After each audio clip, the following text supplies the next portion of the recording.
जिस भी व्यापार के अंदर आप हैं, आप देखिए कोई इंटरनेशनल प्रोडक्ट ऐसा है कि जिसका आप एक्सक्लूसिव राइट लेकर के अपने देश इंडिया के अंदर उसका डिस्ट्रीब्यूशन क्रिएट कर सकते हैं। इनफैक्ट कई मोबाइल फोन हैं जो फ्लिपकार्ट और अमेजॉन पे अपने एक्सक्लूसिव राइट देते हैं माल बेचने के लिए, और मार्केट के अंदर हंगामा देखिए क्यों, क्योंकि एंट्री बैरियर क्रिएट हो गया।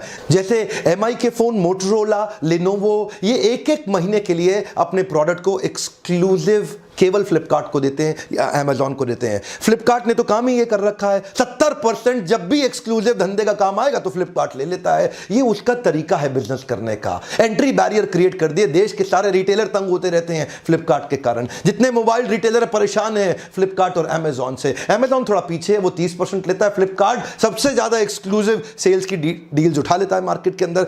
ये भी एंट्री बैरियर क्रिएट करने का तरीका है। कोई भी आपकी इंडस्ट्री के अंदर ऐसा प्रोडक्ट जो अभी भारत देश में नहीं बिक रहा, उसका जो भी ओरिजिनेटिंग कंट्री है उस कंपनी को वहां कांटेक्ट करके उसके एक्सक्लूसिव इंडिया सेलिंग राइट्स, अगर आप में दम है तो आप ले सकते हैं।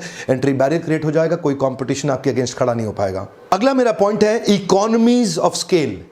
इससे भी एंट्री बैरियर क्रिएट हो सकता है। इकोनॉमीज ऑफ स्केल का मतलब क्या है? माल इतना बेच दो, इतना बेच दो, इतना बेच दो, इतना बेच दो कि वॉल्यूम के कारण आपकी प्रॉफिटेबिलिटी बढ़ जाए, चाहे भले ही मार्जिन बहुत थोड़ा सा क्यों ना हो। उदाहरण है वॉलमार्ट, उदाहरण है डी मार्ट, उदाहरण है बिग बाजार। ये लोग जब मार्केट से माल खरीदते हैं ना, इतना बड़ा बल्क में सेंट्रलाइज्ड परचेजिंग के कारण खरीदते हैं, अपने आखिरी पैसे के 100वें हिस्से के आखिरी पैसे का भी डिस्काउंट ले लेते हैं। इतना बल्क में खरीदते हैं कि उसके कारण ये इकोनॉमीज ऑफ स्केल बिल्ड कर लेते हैं। इनसे सस्ता कोई खरीद ही नहीं सकता, एंट्री बैरियर हो गया। अब इनसे सस्ता कोई बेच ही नहीं सकता, एंट्री बैरियर हो गया। आप अपने बिजनेस को बहुत बड़ा करके, मार्जिन्स कम करके ऐसा प्राइस मार्केट में ऑफर कर सकते हैं जिसमें एंट्री बैरियर क्रिएट हो जाए और कोई और। यही तो डील रहती है इसकी बिग बाजार की। आप सोचते होंगे इतना माल सस्ता कैसे दे देता है, यही तरीका है उनका। या फिर डी मार्ट भी कर रहा है, अब इससे में बहुत तेजी से ग्रो कर रहा है हमारे देश के अंदर।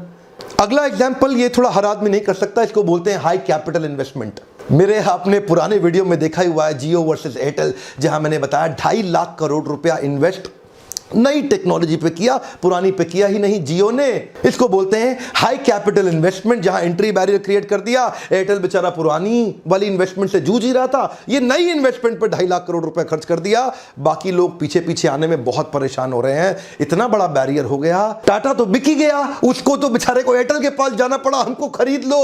और उधर से वोडाफोन और आइडिया में चल रहा है। अब ये दोनों सोच रहे हैं हम दोनों एक हो जाते हैं, क्योंकि अलग अलग ये जियो से लड़ नहीं पाएंगे। जियो ने ऐसा एंट्री बैरियर क्रिएट कर दिया, 13 मोबाइल नेटवर्क सर्विसेज की कंपनी हो गई थी, अब 3 ही रह जाएंगी। फिर सब गिर के सब नीचे आ गए। क्यों? Entry barrier. जियो के आते ही हंगामा हुआ देश में।